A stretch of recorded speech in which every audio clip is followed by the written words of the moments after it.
ऐन गणेशोत्सवाच्या काळामध्ये कर्जतमध्ये एकाच कुटुंबातील 3 जणांची हत्या झाल्यामुळे एकच खळबळ उडाली आहे। यामध्ये 9 वर्षाच्या चिमुकल्या मुलाचाही समावेश आहे। या तिघांचे मृतदेह नाल्यात फेकले होते।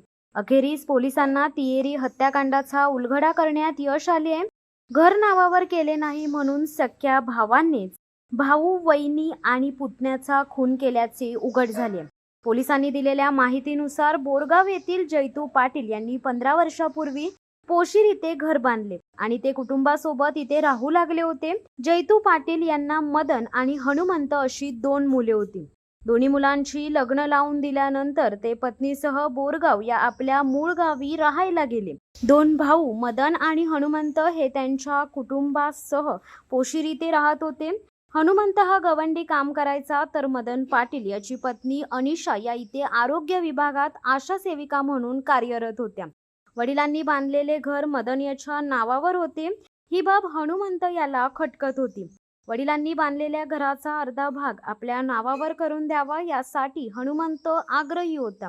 रविवारी सकाळी 10 वाजता नेरळ कळंब रस्त्यावरील एका नाल्यात मदन पाटील याचा 10 वर्षांचा मुलगा विवेक याचा मृतदेह आढळून आला। यानंतर स्थानिकांनी त्याच्या आई वडिलांचा शोध घेण्यास सुरुवात केली असता नाल्यात आई अनिशा पाटील यांचा मृतदेह आढळून आला। समोरील दृश्य पाहून हादरलेल्या ग्रामस्थांनी पाटील बंधूंच्या घराकडे धाव घेतली। जेव्हा ग्रामस्थ मदन पाटील यांच्या घरी गेले तेव्हा तिथे मदन यांचाही मृतदेह आढळून आला। मदन पाटील हे रक्ताच्या थारोड्यात पडले होते। पोलिसांनी या प्रकरणाचा तपास सुरू केलाय। घरातील सदस्यांनीच तिघांची हत्या केली असेल असा संशय पोलिसांना आधीपासूनच होता। पोलिसांनी हनुमंत याला ताब्यात घेतले आणि चौकशी सुरू केली आहे। पोलिसांनी पोलिसी खाक्या दाखवताच हनुमंत याने खुनाची कबुली दिली। पोलिसांनी हनुमंतला अटक केली आहे।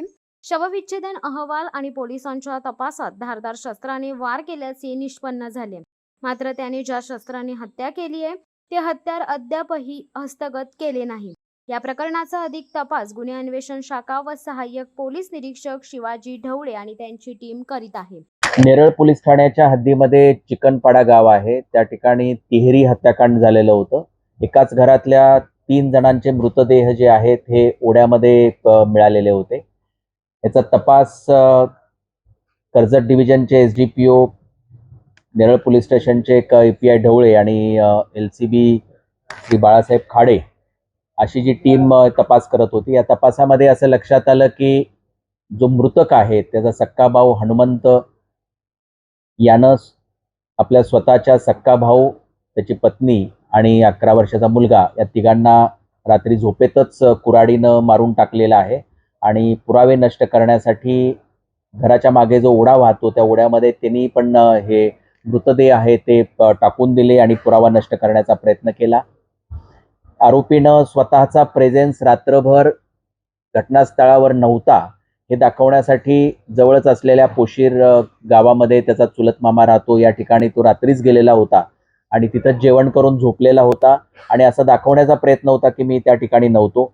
परंतु त्यानं घटना घडवण्यासाठी रात्रीच तो उठून आलेला होता आणि घटना करून परत त्या ठिकाणी जाऊन झोपलेला होता।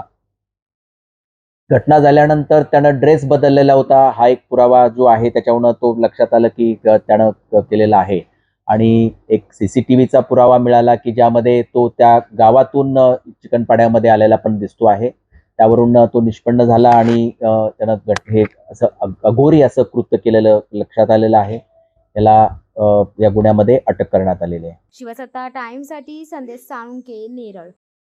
दे धडक बेधडक वृत्त देणाऱ्या आपल्या शिवसत्ता टाइम्स न्यूज चॅनलला लाल बटन दाबून सबस्क्राईब करा आणि बेल आयकॉनला क्लिक करायला विसरू नका।